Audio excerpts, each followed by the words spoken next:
Commander Swift has kept us apprised of your recent activities. You've made great strides towards quelling the violence. Despite our best efforts to determine what provoked this uprising, the truth continues to elude us. Have you uncovered aught which might shed some light on the mystery?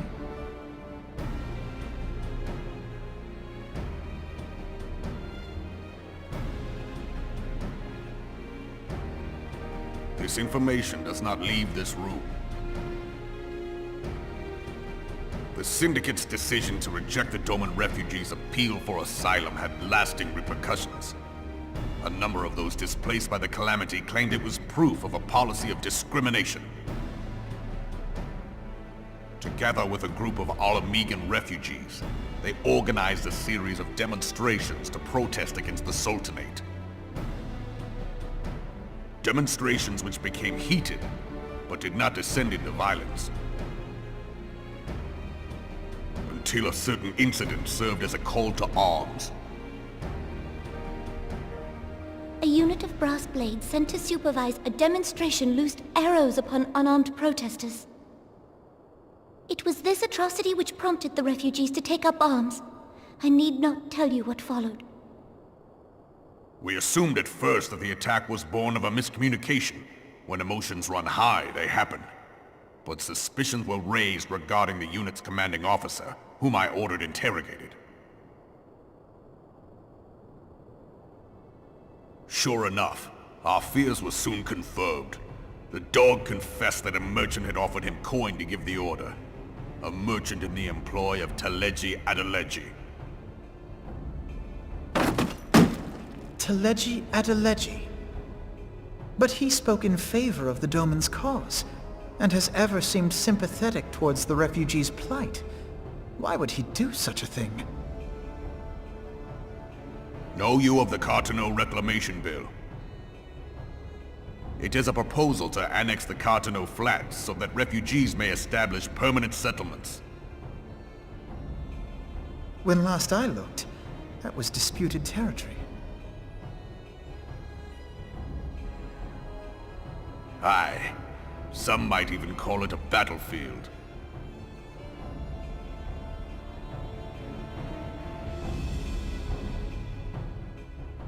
The destruction wrought by Bahamut was greatest at the Cartano Flats. That much is common knowledge.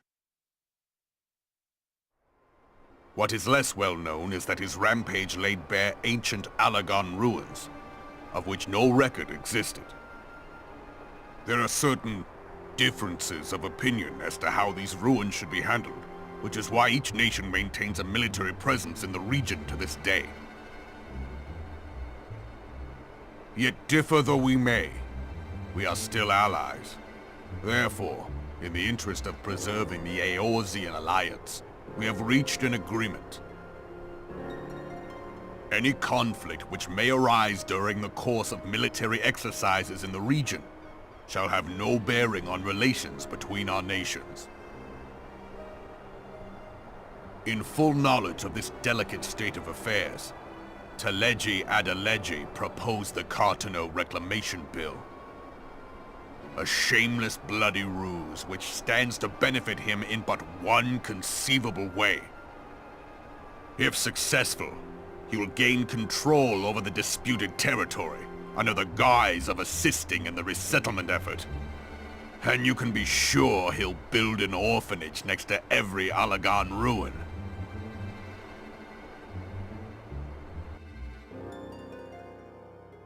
The man would threaten the unity of the Eorzean alliance and risk countless lives for personal gain. He walks a path all his own, independent of any faction and beholden to none of his fellows on the Syndicate. By inciting the less fortunate to violence, he hopes to convince others that the Cartano Reclamation Bill is the only viable solution. His sympathy for the plight of the Domans was not but posturing to gain credibility with the refugees.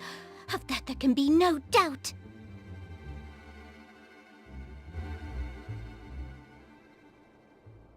Forgive me, but what could possibly motivate Teleji Adeleji to go to such lengths? What is so special about these ruins that he would risk his position on the Syndicate, and, most likely, charges of treason against the Sultanate? Omega. Pardon?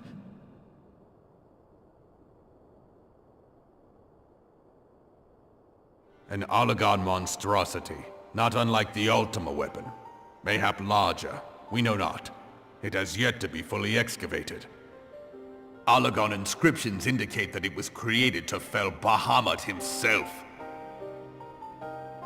If accurate, it might explain why Nail Van Darnus chose to bring the Red Moon down upon the Cotonou Flats.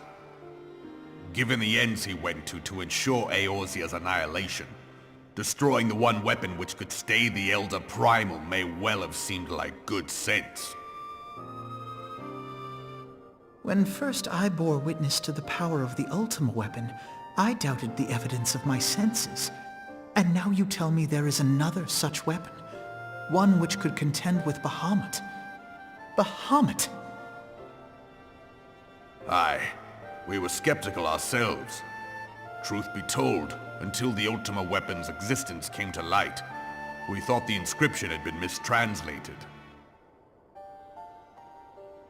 At present, Omega is more akin to a fossil than a tool of war, having long since ceased to function. As such, its true potential cannot accurately be gauged. However, if someone were to restore it, as the Garleans did the Ultima weapon, I have little doubt that he would wield untold power. Power enough to subjugate Uldar like as not, and the rest of Eorzea besides, which is doubtless why Teleji Adeleji yearns to have it. That he should aspire to world domination. He who has ever walked 2 paces behind Lord Lolorito in matters of commerce. 'Tis in acknowledgement of his own limitations that he seeks this power. Woe betide us all should we allow him to have it.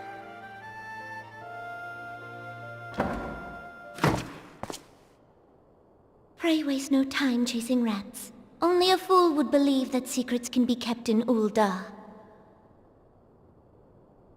It would seem the implications of the Sultanate's refugee problem are rather more far-reaching than we assumed.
Scions of the Seventh Dawn, on behalf of the people of Gridania, I bid you welcome.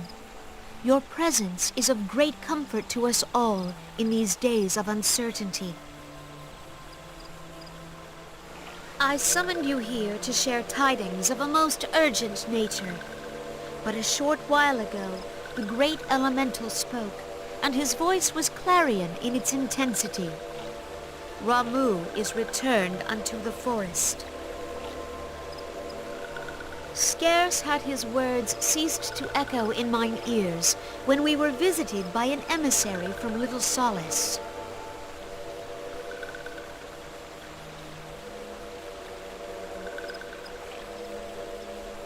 Our guest informs us that the sylphs too have sensed the presence of the Lord of Levin. Though his exact whereabouts remain unknown, we may safely assume that the primal was summoned within the heart of the Sylphlands. Unlike the other primals you have encountered, Lord Ramuh is no raging avatar of destruction.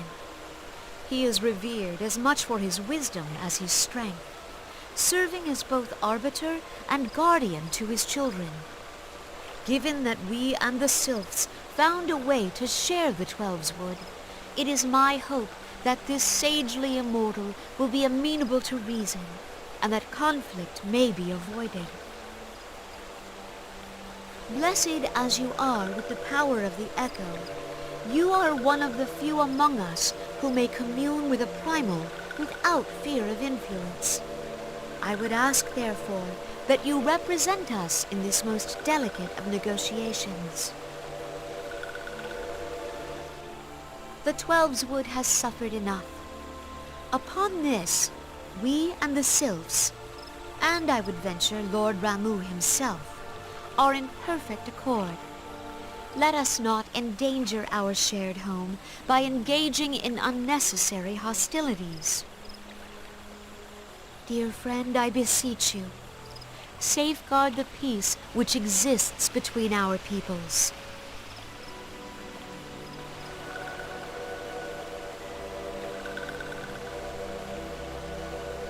You have my thanks.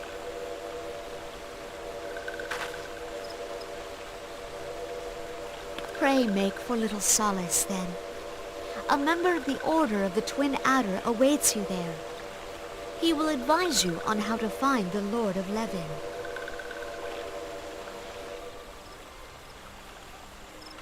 An ill wind blows through the forest. Yet, it is not only the Twelves Wood that flinches at its coming. All the lands of Eorzea shiver in dread anticipation. Have care.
Nora betrays thee, servant of Hydra.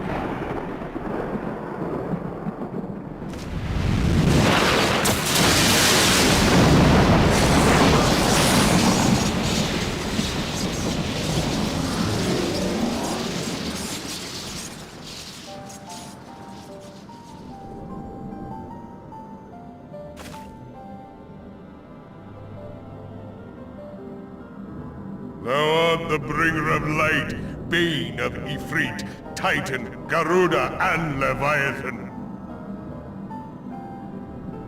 I am Ramu, guardian of the children of the forest. Thou tramplest upon sacred soil, bringer of light. By what right doth man intrude in this sanctuary of the sylphs?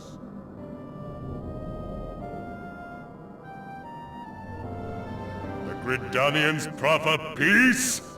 Their words are born of delusion, thine offer an insult.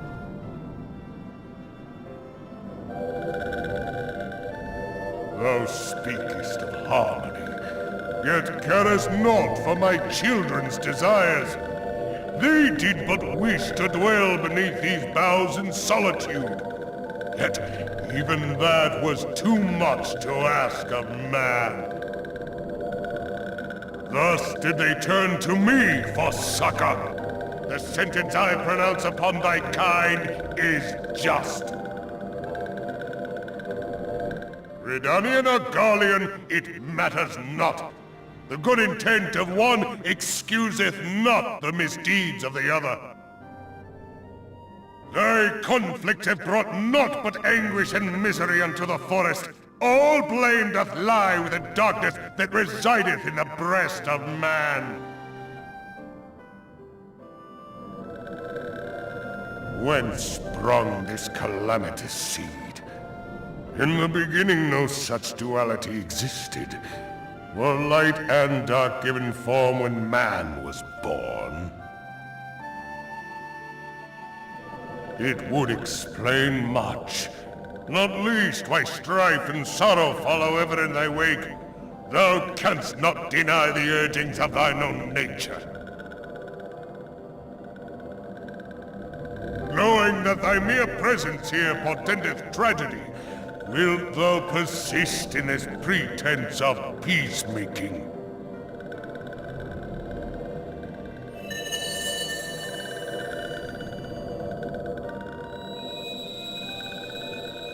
Thou bearest the crystal which I bestowed upon my wayward charges. That they should entrust so precious a gift to thee. Thou standest apart from thy kin. Thou art the bringer of light, aye. But there is something more in thee. Very well. I shall consider thy proposal. Shouldst thou survive my trial. If thou wouldst champion the cause of harmony, I must have proof that thou art fit to play the role. Wither mine ire, and prove to me thereby that thou hast strength enough to stay the darkness which threateneth to consume thee. Yet if thou shouldst be found wanting, know that all men shall perish in the storm of my judgment.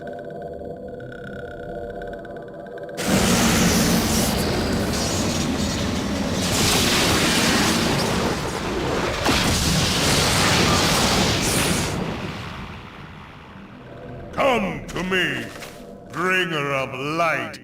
I shall await thee on the field of battle.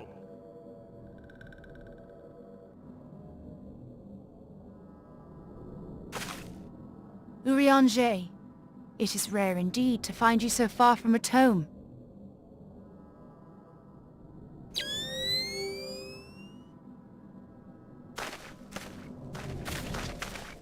The Lord of Levin himself. Never till this day had I looked upon his visage, save in painted renderings made faint by time. Ever shall this scene remain etched in my mind's eye. Beg pardon, my lady.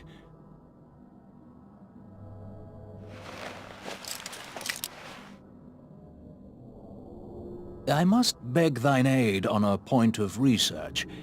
If thou art resolved to face Lord Ramuh, I would ask thy leave to observe the event.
I have taken thy measure, bringer of light.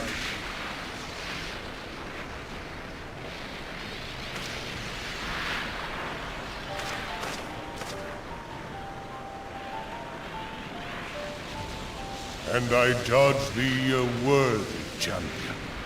The task of excising the sin that hath taken root in man's heart is thine. Shrink not from employing thy strength in service to the forest and the wider realm beyond. Like hungering shadows do the enemies of harmony gather, and meekness will but feed them. If man is to be delivered from the dark, it shall be by thy guiding light alone. Stray not from the path, for if thou dost, thy people shall be truly lost.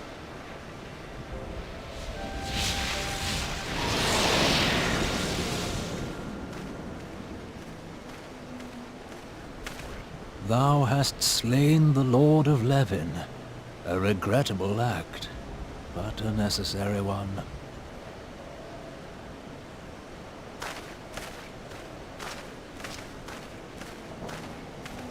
In witnessing thy struggle, the truth hath been revealed unto me.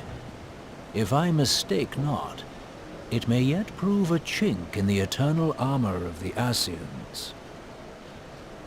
But let us conclude our present business. I shall expound upon my findings at the Rising Stones anon.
You are returned to us, dear friend, and none the worse for bearing the heavy burden which I did press upon you.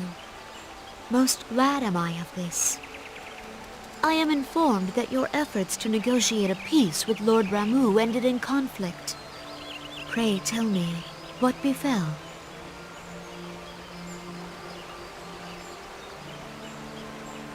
Ramuh made trial of you? I fear there is truth to his claim. It is the darkness within us that attracts the darkness without.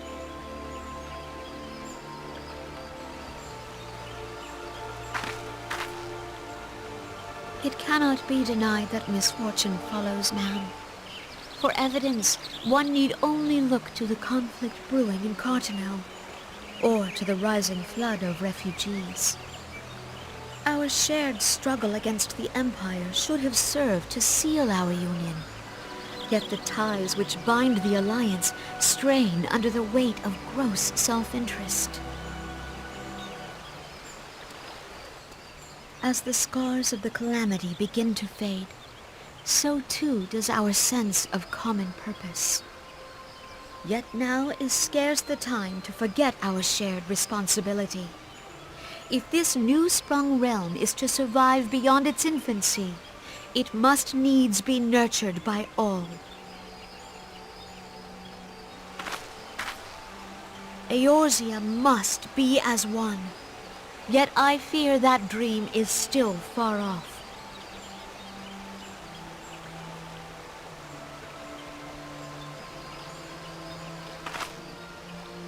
On behalf of the people of Gridania and the elementals both, I thank you for all that you and your fellow scions have done. Full oft have I been compelled to look to you for aid of late, and offered all too little in return. As leader of this nation, I shall endeavor to prove a more worthy ally to your cause henceforth.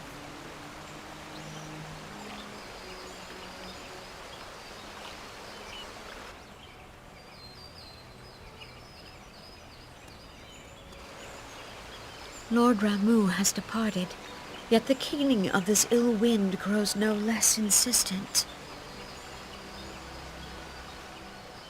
Voices of the forest, pray speak and I shall listen. What unseen evil begets this unease in my heart?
If everyone is ready, let us begin.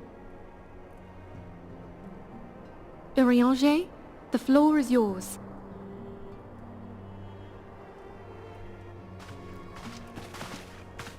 As all here assembled now know, in its final hours as our Order's headquarters, the Waking Sands did play host to a most unexpected visitor.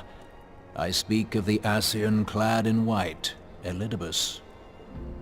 Unwelcome though his presence was, His words that day did serve to confirm a truth long suspected, that the Ascians are eternal beings, to whom physical destruction is as a temporary inconvenience. In the intervening time, Urianger and I have striven to discover a means by which the Ascians might more permanently be slain. And 'tis my belief that we have found the thread that will allow us to unravel the twisted skein of their existence. In the moments prior to Leviathan's most recent manifestation, the Sahagin elder who summoned him was observed to undergo some manner of ascension. The etheric readings taken by Y'shtola at the time of this transfiguration have proven most enlightening. The disruption to the flow of ether was sudden and dramatic. So tangible was the agitation, I scarce had need of my goggles. The significance of Y'shtola's readings might better be understood in the context of mine own, taken at the instant of the Lord of Levin's demise. Unlike the Primal, the Sahagin was not subject to etheric dissipation. Before discussing our new discoveries, it may benefit us all to recall what we know of etheric behavior.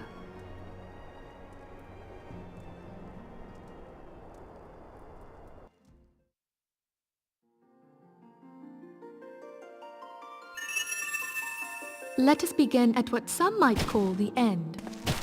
When we who dwell in the material realm die, our spirits dissolve into the flow of ether and are returned to the ethereal realm. In turn, the restless energy which suffuses that plane streams back into our world, giving rise to new life. 'Tis as the heavens did decree, the way of all mortal souls.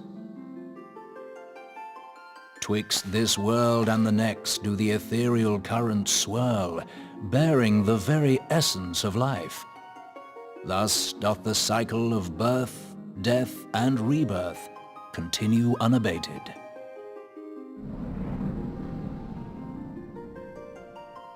Primals behave somewhat differently. In order to manifest and then maintain a physical presence in this realm, they must consume vast quantities of ether, most often in the form of crystals. Though they may seem to live, their flesh is but ether given shape.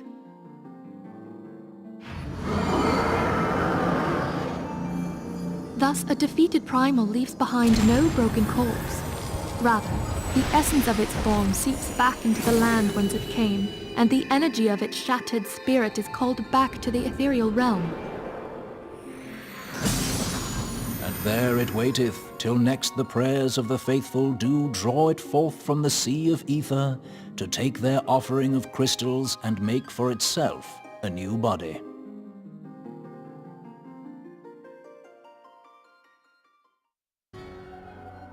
Which brings us on to the third group, the so-called immortals. They exist in a manner all their own. Quite. Even as the Sahagin elder fell to the Admiral's musket shot, I witnessed the release of an ethereal cloud, which immediately took possession of a nearby minion. A soul that dissipateth not upon the death of the flesh. The secret of life everlasting, and in the claws of a Sahagin no less.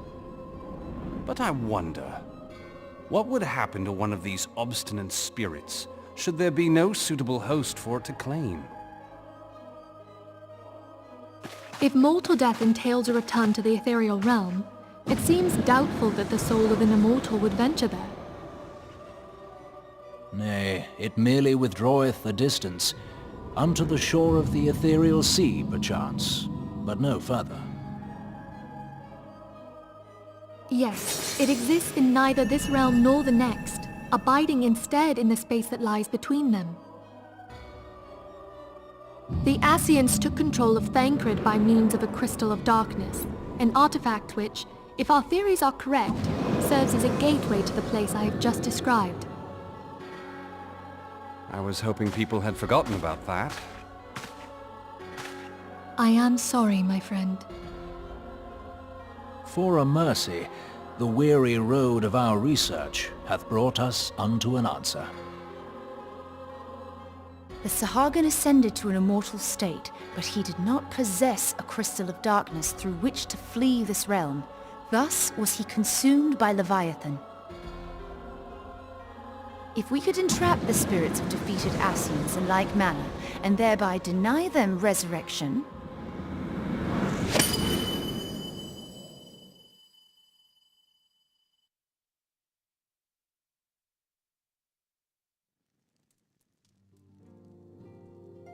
therein lieth the path to victory. Thou art most perceptive, my lady. Only when we have trapped the bodiless soul within an ethereal prison can we hope to defeat its unnatural constancy. Thus might even an eternal paragon be consigned to oblivion. These feats are, of course, far easier said than done.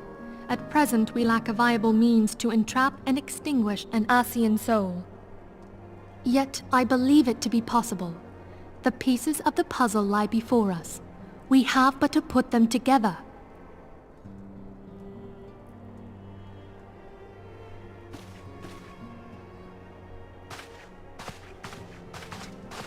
I will depart at once to convene with the sages of Sharlayan.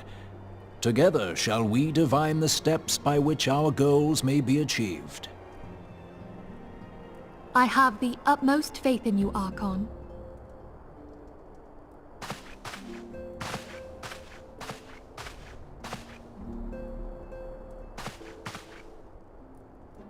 Beg pardon, antecedent, but I would raise one final matter.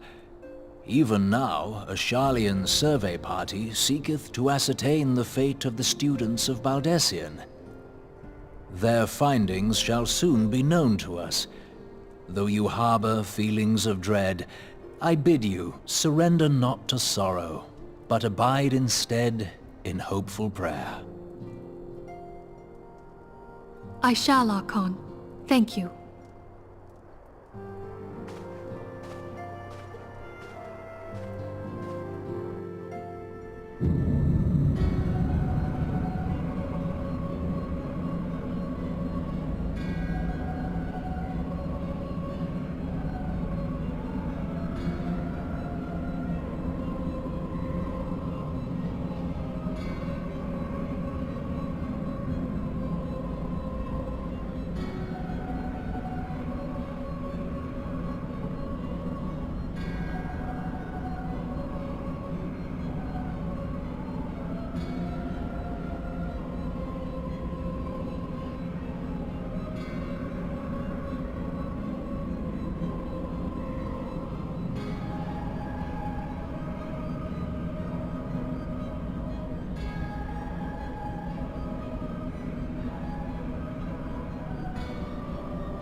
Tell me, General, what think you of Alfino's bold endeavor? I think it is more than bold, Your Grace. His organization would pave the way for a united Eorzea. Well do I understand his impatience, since facing the common threat of the Ultima weapon, our nations have seemed farther apart, not closer together. Considering the many problems we face, should we not be glad that someone else is taking the initiative? We have all pledged our cooperation, yet the grumbling continues behind closed doors. Ul'dah is not alone in her duplicity. I myself have doubts as to the good this organization will achieve. With the inclusion of the finest soldiers of the 3 grand companies, it promises to be a fearsome military body. But whom will it serve? Even under the watchful gaze of the Scions, it is not unthinkable that such a force could perpetrate a great wrong. Does it not concern you that a significant proportion of its financial backing came from the coffers of the Syndicate? That those unprincipled worms might forge this extraordinary gathering of warriors into a private army? I have trust in the Scions, Your Grace. They have spared us no end of trouble at the hands of the Primals. If they seek reinforcements, I deem it unwise to deny them. As for their finances, full many gave generously. And though our nobles proffered a sizable sum, their coin did not spill from the pockets of Lolorito and his cronies. And what of the presence of our stalwart adventurer friend in this endeavor? I doubt the Warrior of Light would betray our cause.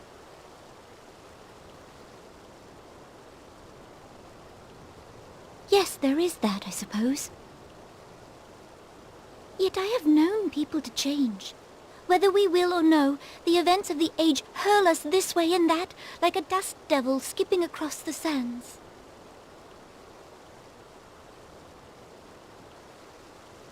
Cannot be done about Telechi? I have explored all avenues available to us, Your Grace. But as Ul'dah law now stands, we lack the evidence to convict him of any crime. To arrest him on spurious grounds would only play into his hands.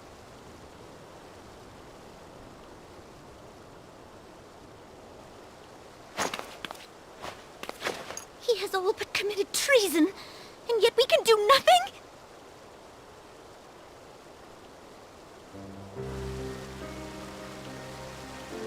Then what good our government?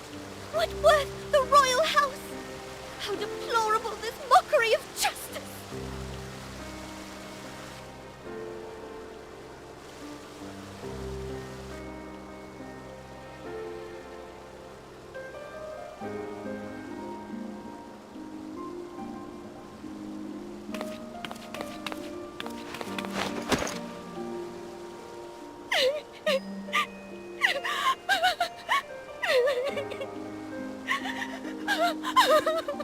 Have faith, Your Grace.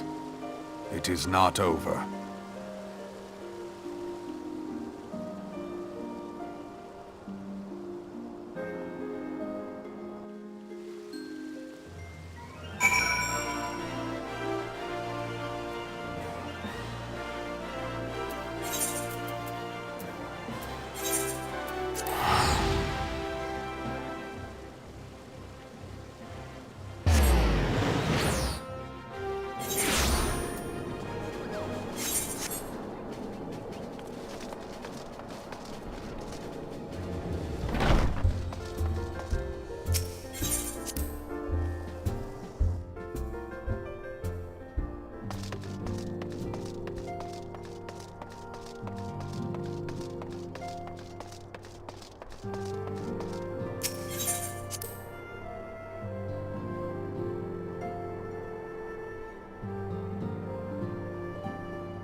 The incident with the new frontier hands? No, you need not elaborate. I have been following their progress with no small amount of interest. Brave men and women all. They do our nation a great service. The existence of a fortified outpost in Mordona will do much to dissuade the Empire from trespassing on Kurthus soil. Right glad am I that you have chosen to lend your support to this endeavor. Never let it be said that House Fortom does not acknowledge the efforts of her allies, or her debts. 'Twas in the spirit of gratitude that I arranged for sundry supplies to be delivered to Revenant's Toll. That the shipment should chance to be waylaid by heretics is poor fortune indeed. Poor fortune, I say, yet not without precedent. If you would know the truth of it, these incorrigible villains grow more organized with each passing day. This new unity of purpose we attribute to their leader, the Lady Iceheart. But though I have devoted significant resources to the task of identifying this woman, we have yet to learn so much as her birth name. What we do know is that the heretics speak of Iceheart in reverent tones, and would gladly embrace death rather than betray her. Such loyalty is rare indeed, and I fear to imagine what so committed a collective might achieve. The brigands have not yet been so brazen as to risk direct confrontation here in Dragonhead. Some few of their number have, however, been sighted not far to the west of here, and with ever-increasing regularity. A visit to Whitebrim Front may bring you the answers you seek. Will you brave the snows, knowing what implacable foes may lie in wait? Halone's blessings be upon you! Though I take no pride in the admission, many of mine own countrymen are not so well suited as you adventurers to dealing with such foes. Were they dragons, it might be otherwise. But truly, I could not wish for a finer ally. You have done much for my house in the past, and I have no doubt but that I shall have cause to celebrate your deeds again ere long. Should you learn aught of value, pray return to me forthwith. A warm hearth and a warmer welcome shall be waiting for you.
Your return is most timely. Of their own accord, my thoughts had turned to your task and the progress thereof. I confess my imaginings tended toward the grim and bloody.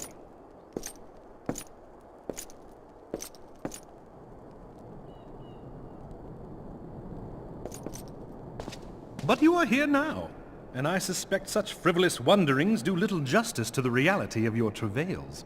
Tell me, what did you learn of Iceheart?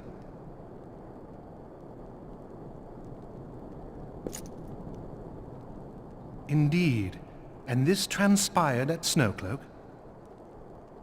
Of all the highlands, that towering wall has borne the worst of the region's brutal shift in climate. So inhospitable has Snowcloak become that we have still to survey the area in its entirety. Could its frozen heights conceal the heretics' hideaway? Mayhap a more robust reconnaissance effort is in order. Putting such considerations aside for the moment, we still know far too little of this Iceheart. That she is capable of commanding such a band of fanatics bespeaks natural authority, and no small measure of charisma. As much as I would like to fathom this mystery with you, the situation has grown beyond my personal purview. I am bound by duty to inform the Temple Knights and request that they bring this matter to its conclusion. Given the glowing reports the new commander has garnered thus far, I am certain that they can be relied upon to take appropriate action. Though Iceheart's true identity yet eludes us, you have provided us with a point from which to begin. Sometimes it takes but a single stone to prompt an avalanche. On the matter of the stolen provisions, I have already made arrangements for a second shipment to be sent to Revenant's Toll. I could not well allow such an honorable venture to be undermined by one miserable setback.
Comrades, your presence here this day signifies the momentous choice that each of you has made. With your strength now pledged to the Scions of the Seventh Dawn, you are beholden to no single nation. You stand as the vanguard for a united Eorzea.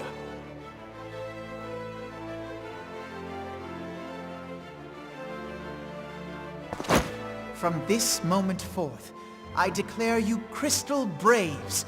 Let us mend this fractured realm and face our enemies as one.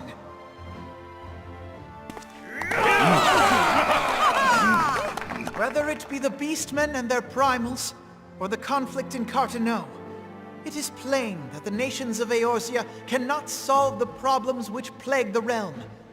Thus does it fall to some few heroic souls to succeed where they have failed.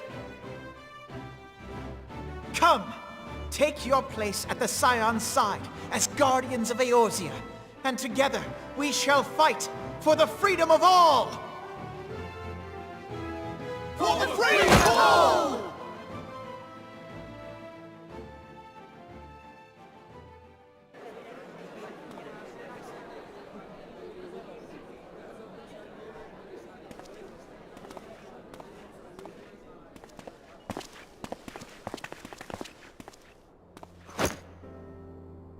A rousing speech, Alphino. Or should I say, Crystal Brave Commander Leveilleur? Please, Antecedent. The title is honorary. I shall not be leading the troops into battle, as it were. We are of the same purpose. Let us join hands and do what must be done to save this land. The Scions stand ready.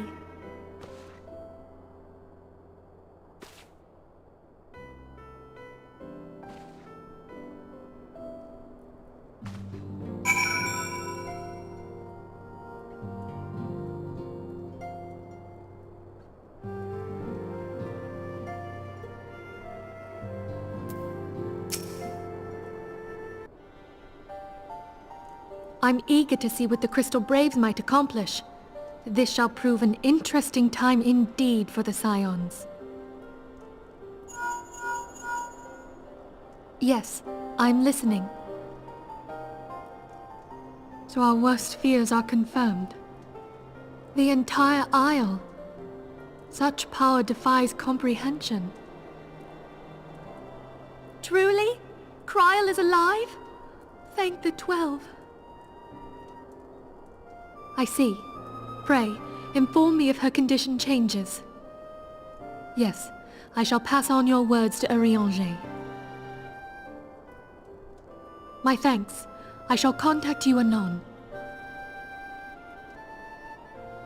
When I learned of the loss of the Isle of Val, I dared not hope that my friend had survived.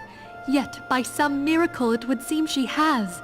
She's still to regain consciousness, it is true, but better that than death. Putting this happy news to one side, we must now endeavor to make sense of the readings taken by the survey party. It appears the etheric disturbance which accompanied the Isle's destruction is of a magnitude alarmingly close to that of Ultima. Could the Ascians be responsible for this devastation as well? I wonder, have you heard aught from the Mother Crystal since the battle with the Garleans?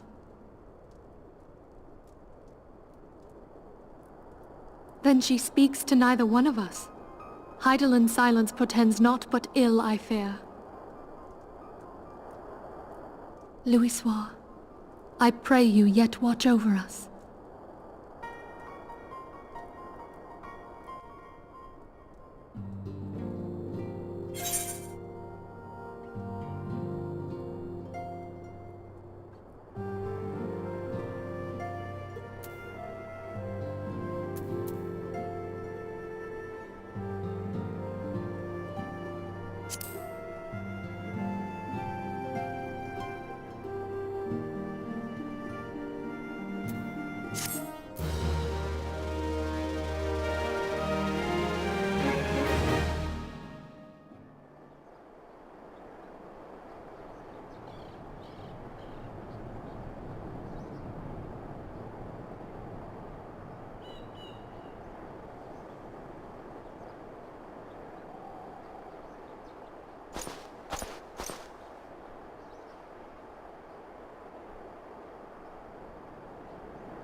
Hail to you, sire.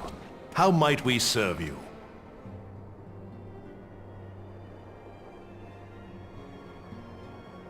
Commander Leveilleur bade you serve us?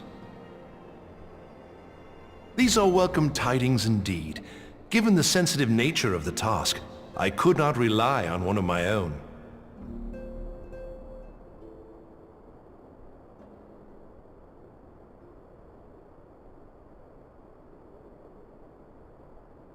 That which I'm about to tell you, I tell you in the strictest confidence.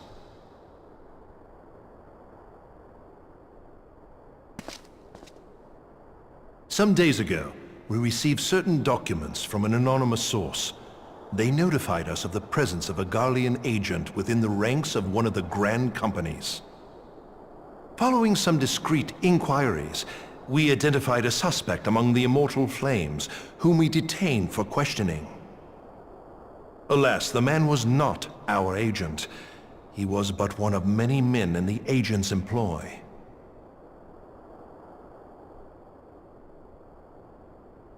We pressed the traitor for a name, but he had none to give. He claims never to have met his master, whom he knows only as the Ivy. He was, however, certain that this Ivy had coiled itself around every part of the Immortal Flames. It would seem our quarry joined the company some time ago, and gradually recruited others to his cause. These conspirators are the vines by which he learns our secrets, all without exposing himself. It won't be easy to identify the Ivy amidst this tangled mass of subterfuge, but we have a tendril in our hands, and we shall follow it all the way to the gnarled root.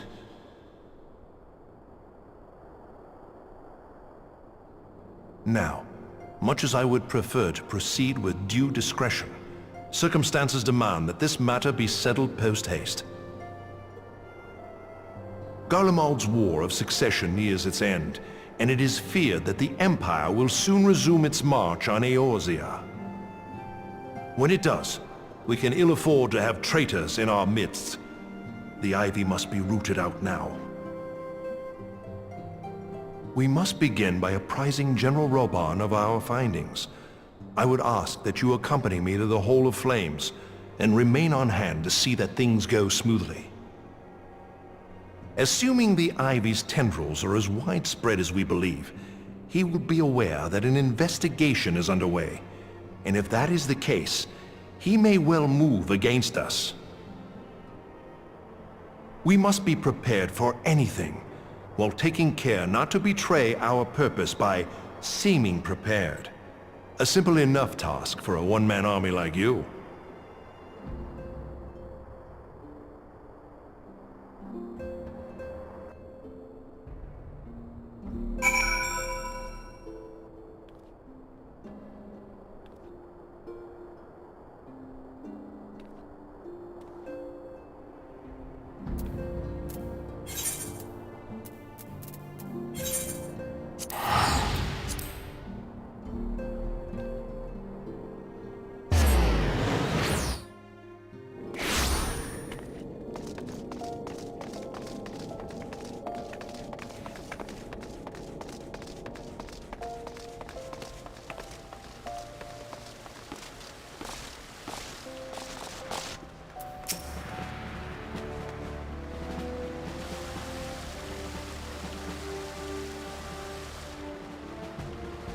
Well, well.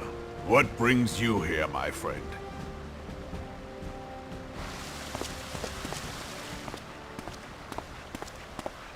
He is here at my behest. Greetings, Roban. It has been a while. Hilbert, you old scoundrel. When they told me you'd be visiting, I scarce believed my ears.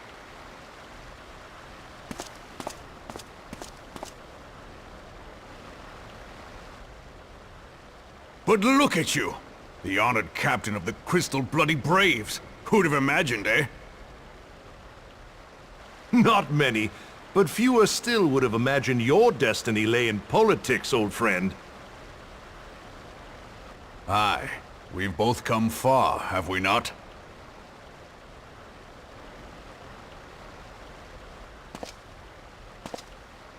Lest you wonder, Hilbert and I go back a long way. We've been friends and rivals since we were lads. The last time we saw each other, Alamigo had just fallen, so you can guess how many summers it's been. And in all that time, not a word from the fool. Ah, well, my dealings tended toward the modest and mundane, unlike some I could mention. As I hear it, no sooner did you reach Thanalan than the brass blades clapped you in irons and dragged you off to die on the blood sands. Being a stubborn sort, you won 1,000 matches and earned yourself a place in the people's hearts while you were about it. Then, with your mountain of prize money, you bought the Colosseum and secured a seat on the Syndicate. Those balls, brother! Rags to riches does not do it justice. You're a hero to the common man. Bah, spare me. I am no hero. If anyone is worthy of that title, it's our friend here. Next to him, I'm little more than a glorified butcher. But you, Wilbert, you sell yourself short. By all accounts, you are an adventurer of some standing. I like to think that I did my part for the greater good. But if you're no hero, then I'm no adventurer, not in this company. Anyway.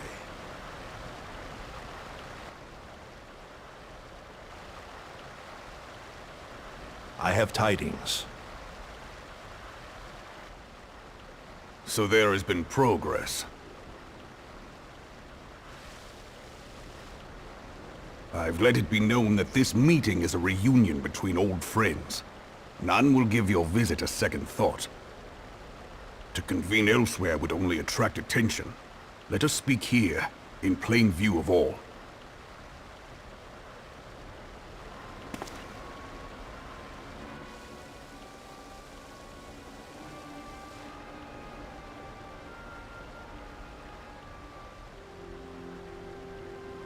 So it is we who have been compromised. Teleji Adeleji's machinations have shaken Ul'dah to her foundations. In such uncertain times, a man's loyalty may be bought for a fistful of gil. But if this snake has truly been in our midst for as long as you say, we must needs consider a far graver possibility. Conspiracy.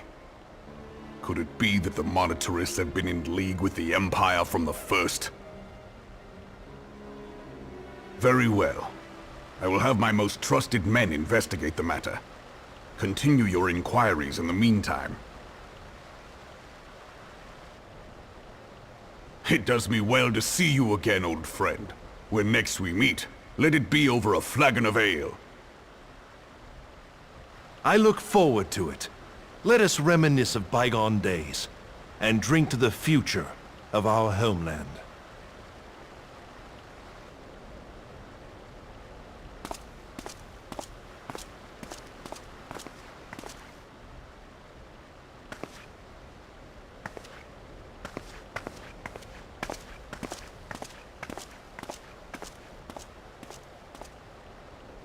Flame General.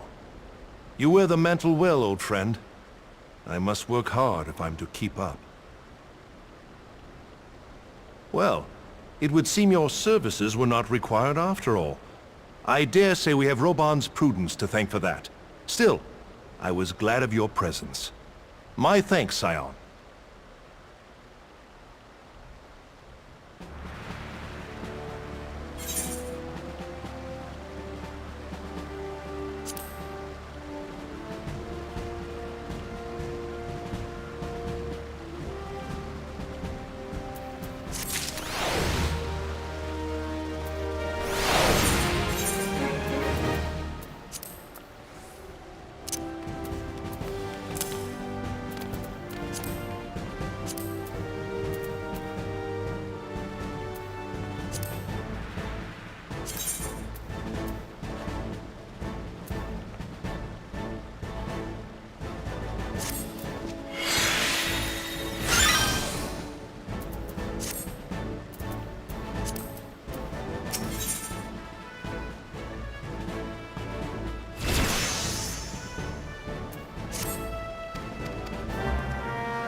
Have faith, my friend. You need only state your case with confidence and clarity.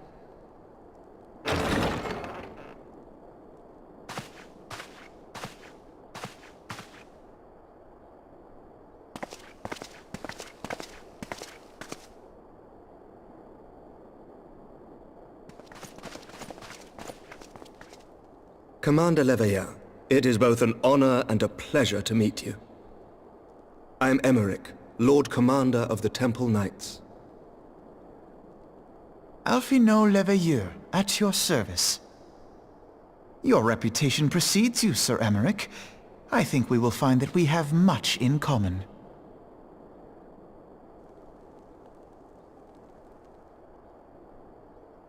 Speaking of reputations, yours towers over us all. Does it not? It does indeed, Lord Commander.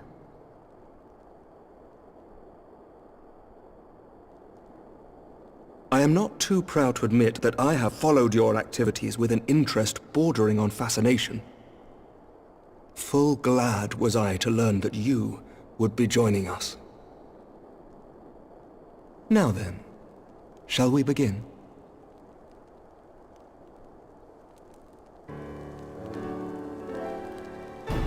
We know full well that the Garleans will return in force ere long.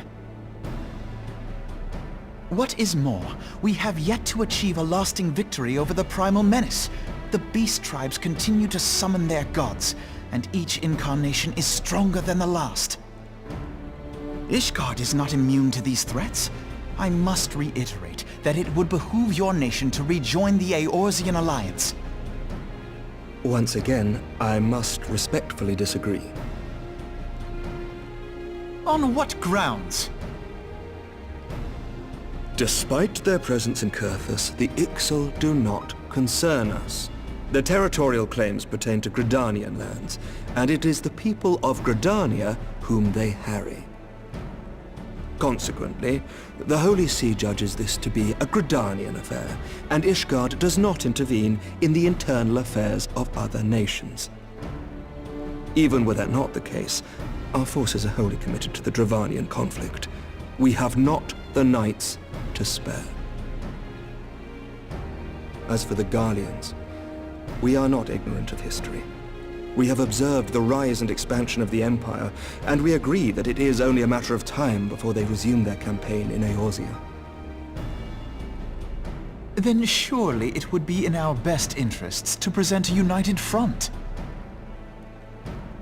Mayhap one day, but not yet. Gaius van Belsar is dead, and the legion of conscripts he left behind lacks the will to fight. We think it highly unlikely that they will emerge from behind the walls of their castra for some time. Forgive me, but if Ishgard's position has not changed, why did you agree to this meeting?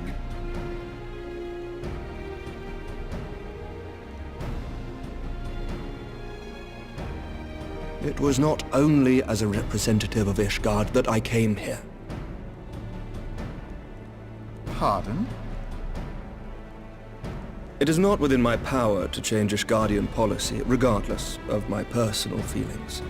There is, however, one area in which I may exert a measure of influence.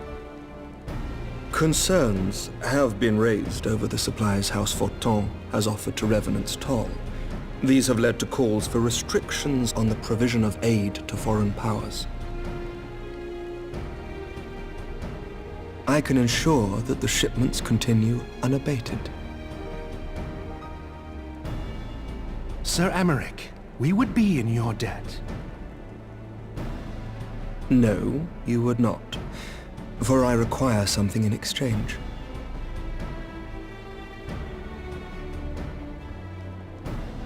Of late, there has been a flurry of Dravanian activity, the purpose of which was not immediately clear. However, our astrologians have since observed alarming changes in the heavens. The dragon star waxes unnaturally bright, and there are whispers that it portends the resurrection of Midgard-Sorma. The fallen guardian of Silver Tear Falls? That's absurd.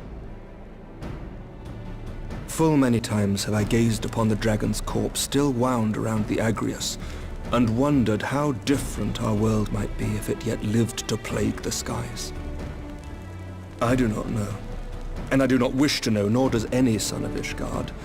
Yet the mere presence of Dravanian forces is not sufficient grounds to send knights to Mordona, whatever our astrologians say.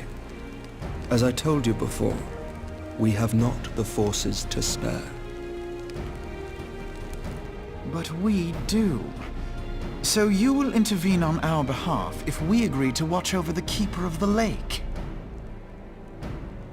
Do you accept these terms? I do. I will see that you are kept abreast of any developments. I regret that we could not come to a similar agreement on other matters, but I understand that you are not at liberty to make such decisions. Nevertheless, I hope that what we have accomplished here today will serve to demonstrate to your countrymen that we can work together towards a common goal. Mayhap one day we shall look back on this moment as the first step towards a united Eorzea. Mayhap we shall, Commander.